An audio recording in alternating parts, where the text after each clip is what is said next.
Haters talking, but I don't even hear them. Yeah, man. Maddie on the beat. What's up guys, Toby here, or TBJZL, and welcome back to another episode of my FIFA 13 Virtual Pro Career Mode series PRO-lific. And as you can see here, we are going on an international break, and two international friendlies. First one against Spain, the second one going to be against New Zealand. And Spain, obviously a really strong side, very strong passing side, and as I've said in previous episodes before, passing sides tend to be really difficult to break down. They keep a lot of the ball, and games tend to be really boring against them. And Spain start off the bright of the two sides, getting the early chance here, forcing a fantastic save off Joe Hart down to his left, but Susaya being offside from the rebound, so Spain unable to capitalise there, only just offside. But as you can see here, a really good defensive performance from TBJZL there, winning the ball and then starting a counter-attack. And something I've noticed a little bit is I don't tend to show TBJZL's off the ball like movements or like defensive efforts, so I'm going to try and be incorporating them into the cut downs of these videos essentially, so you guys can see a little bit of what I do off the ball to get into the positions I do for chances and goals and whatnot. But as you can see there, we created a few more chances, and I think we tended to have the better of the attacking chances there. Diego Lopez beating TBJZL to the ball, but we went in at half time with the score at 0-0. And like I said, yeah, we were creating quite a few attacking chances, a lot of nice movement and passing, and TBJZL here getting a really good chance to give us the lead, turning from the throw-in and forcing another fantastic save off Diego Lopez, who really did keep Spain in this game, to be honest. However, we don't take our chances, and in the 53rd minute of the game, Soldado turns on the edge of the box and gets a shot off, which beats Joe Hart, and I really think Joe Hart should be doing better there. But we're kind of hit like instantly. It's like a double whammy. Soldado once more turning in the penalty area and getting a shot off in the 60th minute to make it 2-0.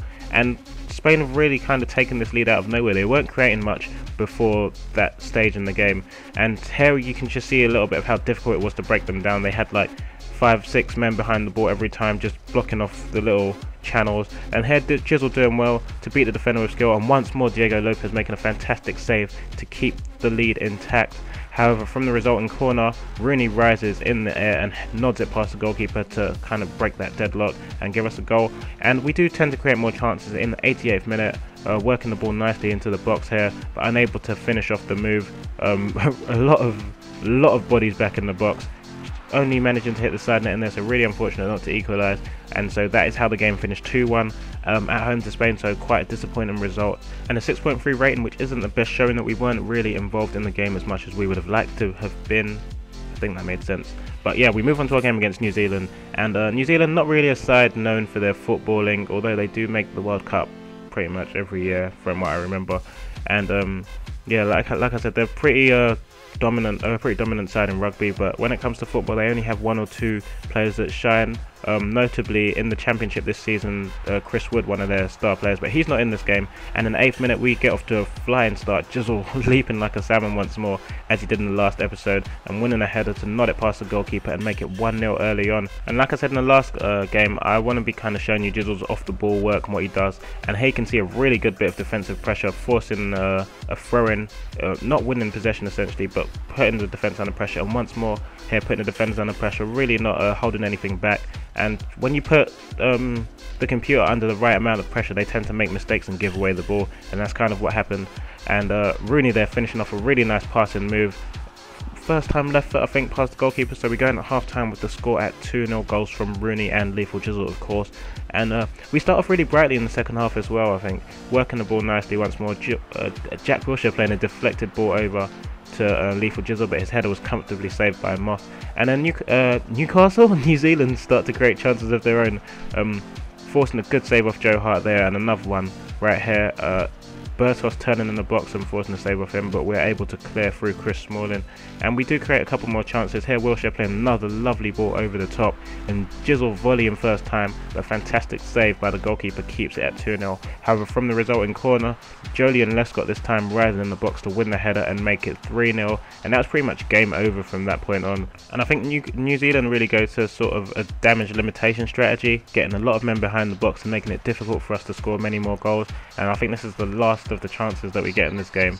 So as you can see, like two bodies there in front of Rooney blocking off that shot option. But the full-time result 3-0 and a 6.9 rating, so a bit better than the last game. Still not where we want to be at, but it's a positive that we're going to be taking. And we come to the end of the international break, so we have our first game back in the league against Aston Villa. And Aston Villa are a side that are doing reasonably well in the league, unlike in real life. Currently sitting about 10th in the table, I think.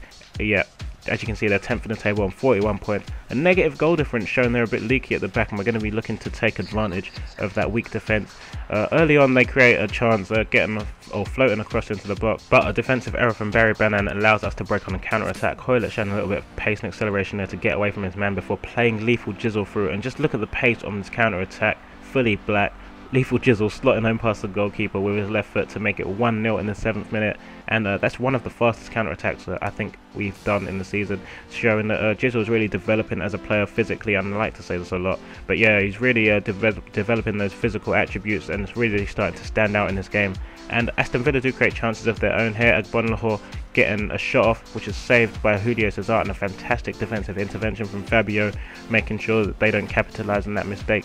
However, in the 38th minute, how about that for a goal? Granero, after 2 flick-ons, managing to volley home first time and leaving the goalkeeper rooted to the spot. Look at this, defensive flick-on first, then Ji-sung Park with a lovely instinctive flick-on, and Granero volleys home with no hesitation. So we're going at half-time with the score at 2-0, and it's a fantastic lead to be holding against Aston Villa.